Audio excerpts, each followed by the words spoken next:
to interact with you. And basically that's just their way of letting you know that they are present and that it's a way of harassment, that, your mind can never really be at ease. Your mind you'll always be paranoid because, there's always somebody there to interact with you in these strange ways to arouse fear in you and not let your mind be at ease. The next method that they utilize in gang stalking is what I would call a noise campaign. This can be just as irritating as biting. Basically, the targeted individual is subjected to a constant bout of noise that is never ending. It's designed to keep the targeted individual on edge. It happens at all times of the day, and it's exacerbated at nighttime. It's really, really bad at nighttime because the goal is to keep the targeted individual from getting sleep, which is what human beings need. We naturally need sleep for our body's natural restoration. So the goal is to prevent you from sleeping so that you'll be anxious and agitated and edgy.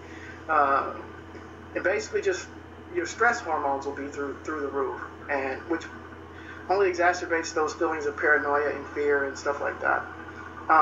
So how do they do that? Again, the particular ways that I've experienced and that I've heard other targeted individuals talk about is like there'll be loud music all around them, like from their neighbors and stuff like that. Cars will be passing by constantly at very rapid paces, making noises and blowing their car horns and stuff like that. Your neighbors around you will be screaming and talking loudly. This can be really irritating if you live in an apartment complex.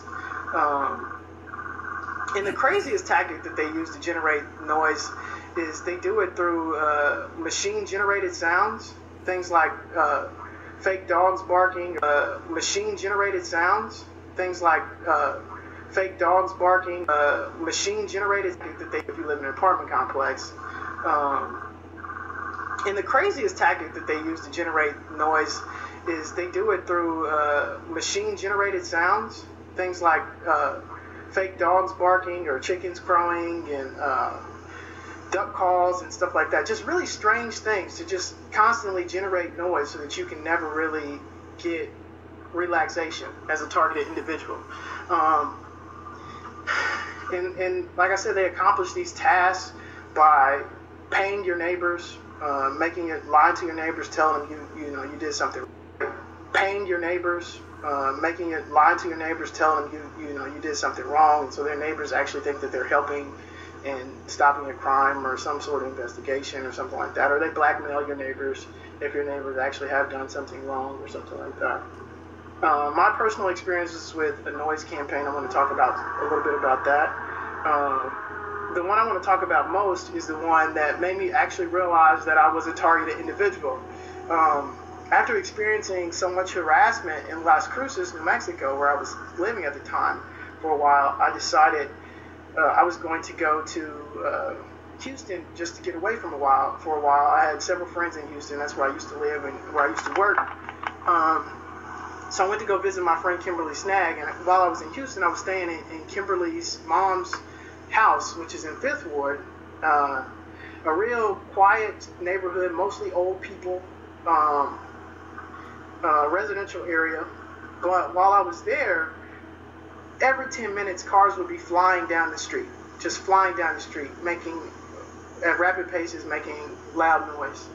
And about every 30 minutes or so, I would hear car horns, like people blowing their car horns. And the goal was obviously to keep me under the noise campaign and not really get to relax. And the strangest thing, and this is the thing that really piqued my mind to, hey, there's something more going on here.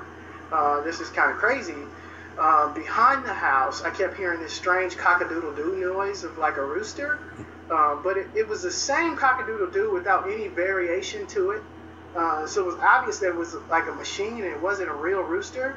And on top of that, it was like from 2 to, it was nonstop, but I noticed it when it was like from 2 to 4 p.m. in the afternoon, which is kind of atypical for a rooster to be crowing nonstop from 2 to 4 in the afternoon.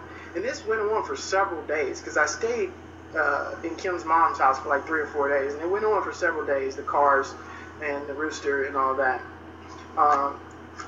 And that's the thing that really made me realize, you know what, something more is going on here than, you know, me just having these bad experiences in Las Cruces. And when I was in Houston, people continue to follow me around in like stores and stuff like that too, and really make their presence felt.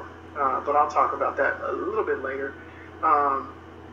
Some of the other noise campaign experiences I had when I was in Las Cruces, my neighbors were constantly making noise. I lived in this apartment complex, Quill Ridge Apartments, for a year and a half, and I never had any issues with noise.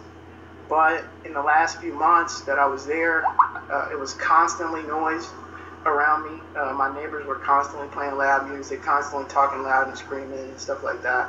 And one particular night, the neighbor above me was playing music really, really loud. So I didn't want to be that neighbor that complains on everyone. So what I did was I just put some earplugs in my ear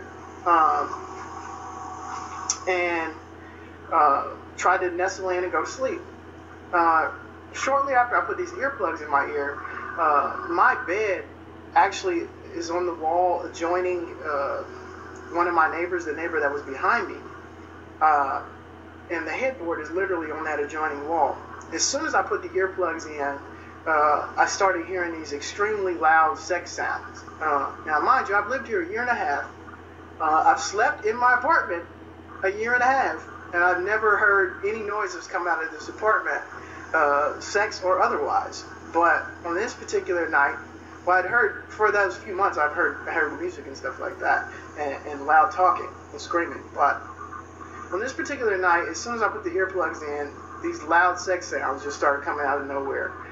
So that kind of let me know, okay, this is part of this stupid harassment that I'm experiencing. And another noise campaign experience I had, this one is particularly bad and particularly devastating because it's actually from a family friend, and that was very hurtful. But I was staying at my friend Monica Johnson's home with her family. And I think I know why they participated in my stalking.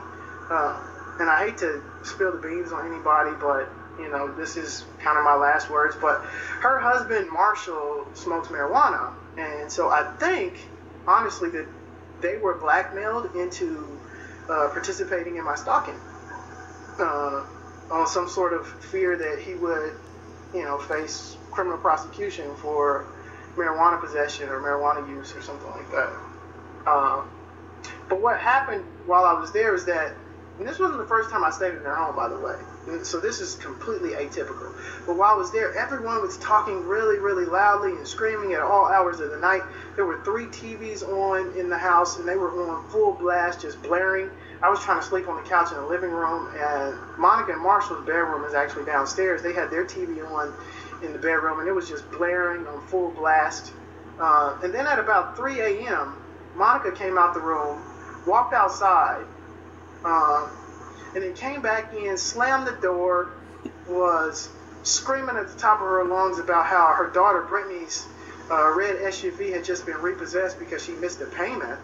And it was so strange because I don't know how she could have heard from where she was at in the house, any car come up and any tow truck come up to repossess the car, because I actually would have had a better vantage point, and there's nothing wrong with my hearing, to have heard a tow truck. I heard no tow truck whatsoever, but what I did hear was her making all sorts of noise, basically to try to keep me from relaxing and getting any sleep that particular night. The next harassment technique I'm going to talk about is ghosting. And this isn't actually one that I experienced, but other targeted individuals, when you watch their videos, they'll talk about it, and you'll get to hear their stories. But basically, this is where they will rearrange a targeted individual's personal belongings.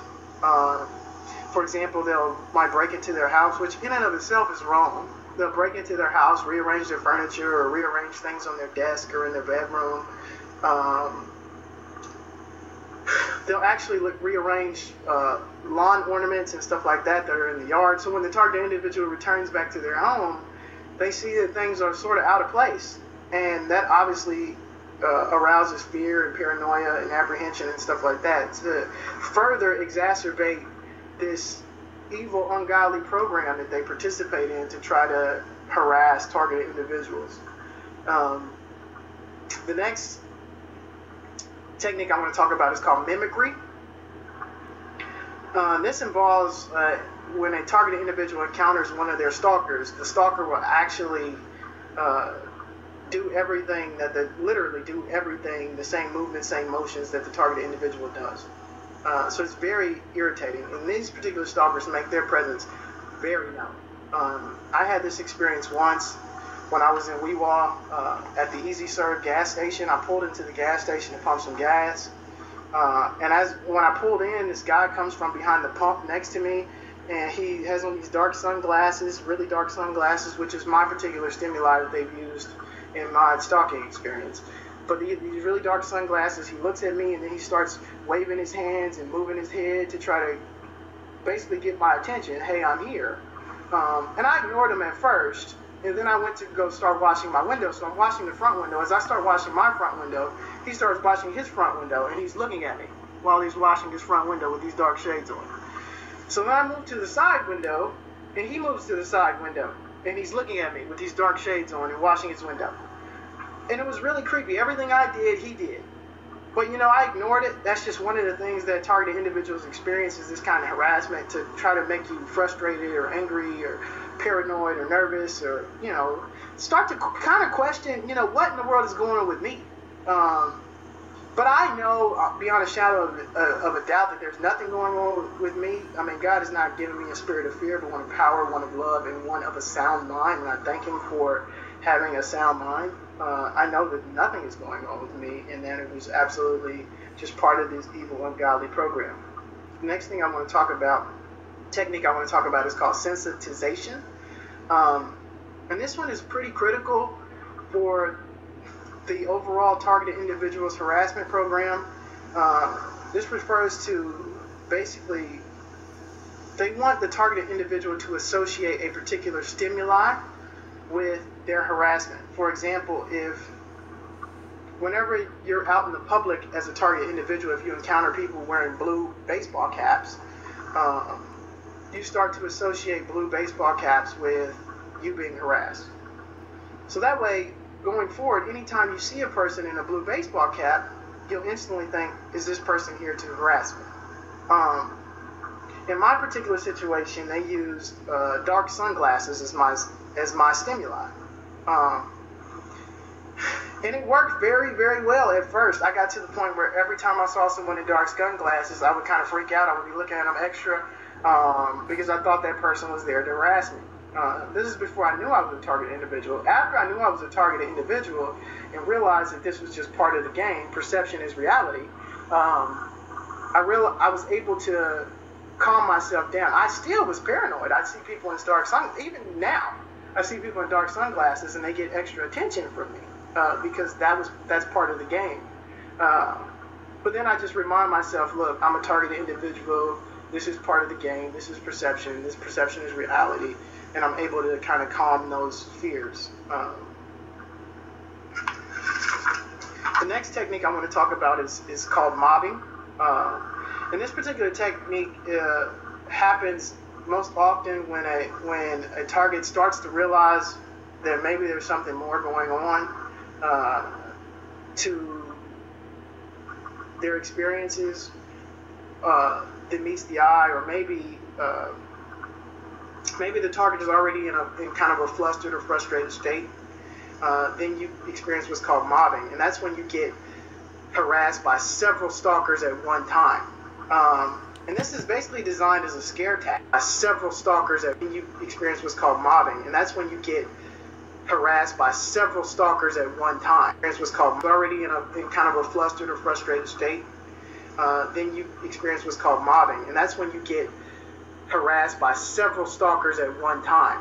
And then you get harassed by several stalkers at one time.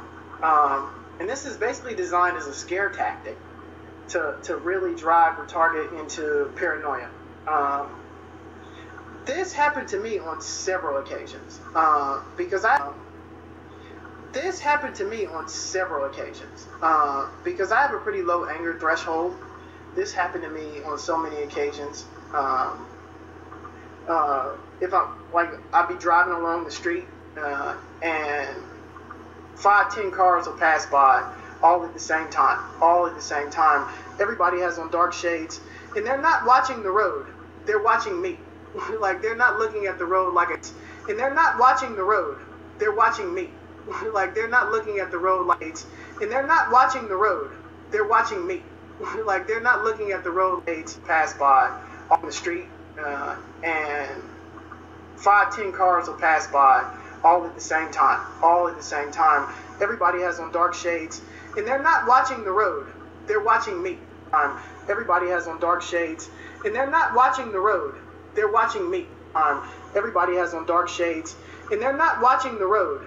They're watching me. Everybody has on dark shades, and they're not watching the road. They're watching me.